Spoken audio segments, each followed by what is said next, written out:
Technology वक्त की खास खबरों में इस्तकबाल है आपका। हिमाचल प्रदेश में बीजेपी की क़यादत वाली हुकूमत के 2 साल मुकम्मल होने पर शिमला में मुनक़िद रैली से खिताब करते हुए मरकजी वज़ीर दाखिला अमित शाह ने कहा कि शरीयत तरमीमी कानून पर कांग्रेस मुल्क को गुमराह कर रही है।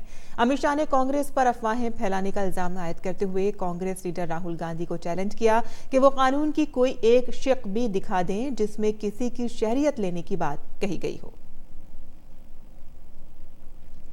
और शिमला के तारीखी रिज मैदान पहुंचने पर मरकजी वज़ीर दाखिला अमित शाह का हिमाचल प्रदेश की वज़ीर आला ने उनका खैर मकदम किया। इसके बाद शाह ने सरकार की हुसूलियाबियों पर लिखी गई एक किताब का इजरा किया।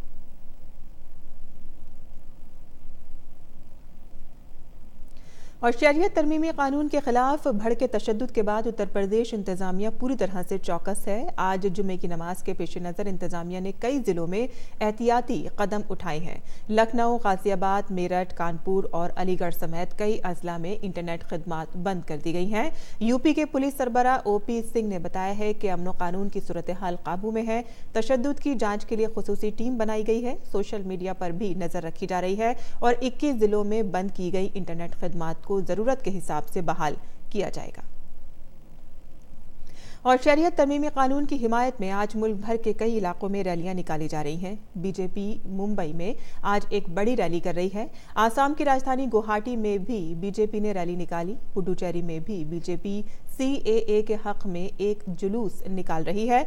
विजयवाड़ा में कानून के तय अवाम में बेदारी फैलाने के लिए एक प्रोग्राम मुनक्किद किया जा रहा है। और जम्मू कश्मीर रियासत से अलहदा होकर मरकज के ज़ेर इंतज़ाम तश्कील दिए गए लद्दाख के करगिल इलाके में मोबाइल इंटरनेट खिदमात बहाल कर दी गई हैं। खित्ते में 145 दिन बाद पाबंदी हटाई गई है। काबिल जिक्र है कि लद्दाख में मोबाइल और ब्रॉडबैंड खिदमात पहले ही बहाल कर दी गई थी और अब इंटरनेट खिदमात भी बहाल की गई हैं। और जम्मू कश्मीर के 2 रोज़ा दौरे के दौरान बीजेपी लीडर राम माधव ने कहा है कि यहां हालात तेजी से मामूल पर लौट रहे हैं। उन्होंने कहा कि हुकूमत इंटरनेट और ब्रॉडबैंड खिदमात की बहाली की सिमत तेज रफ्तारी से काम कर रही है। और भारतीय फिजाइया का जंगी तैयारा मिग 27 30 बरस तक खिदमात अंजाम देने के बाद आज सुबुकदोश हो गया। करगिल जंग में इसने अहम किरदार अदा किया था। मिग 27 ने जोधपुर एयरबेस पर आखिरी उड़ान भरी थी। भारतीय फिजाइया ने 7 तैयारों के अपने स्क्वाडन को बेहद जज्बाती माहौल में विदा किया। मिग के बाकी एडिशन जैसे कि मिग 23 BN और मिग 23 MF पहले ही सुबुकदोश हो चुके हैं। मिग 27 ने करगिल के दौरान दुश्मन के ठिकानों को बुरी तरह से तबाह कर दिया था।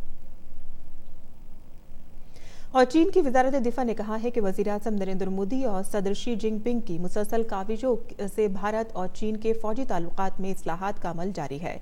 चीनी वजारत दिफा के तर्जुमान ने कहा है कि दोनों ममालिक के दरमियान स्ट्रेटेजिक मुज़ाकरात, अमली ताउन और सरहद पर पुरअमन माहौल साजगार हुआ है। आइंदा बरस भारत चीन ताल्लुकात के 70 बरस मुकम्मल होने के मौके पर दोनों ममालिक की अफवाज ने मुख्तलिफ प्रोग्रामों का इनेकाद करने का फैसला किया है। चीनी वजारत दिफा के तर्जुमान ने कहा है कि चीन फौजी ताल्लुकात को फरोग देने के लिए वज़ीर आज़म नरेंद्र मोदी और सदर जिनपिंग की क़यादत के पेश नज़र भारत के साथ काम करने के ख्वाह हैं। उन्होंने कहा कि हाल ही में शिलोंग में मुश्तरका फौजी मश्क में दहशतगर्दी से निपटने, कुदरती आफात और इंसानी ताउन पर मुस्बत सलाह मशवरे की वजाहत की।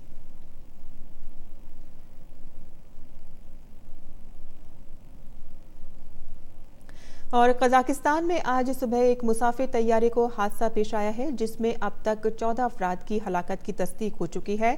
फिजाइया कंपनी बैक एयर का एक मुसाफिर तैयारा अलमाती के हवाई अड्डे से परवाज करने के थोड़ी ही देर बाद जमीन पर आ गिरा। तैयारे में 93 मुसाफिर और अमले के 5 अहलकार सवार थे और इसकी मंजिल कजाकिस्तान का दारुल हुकूमत नूर सुल्तान थी।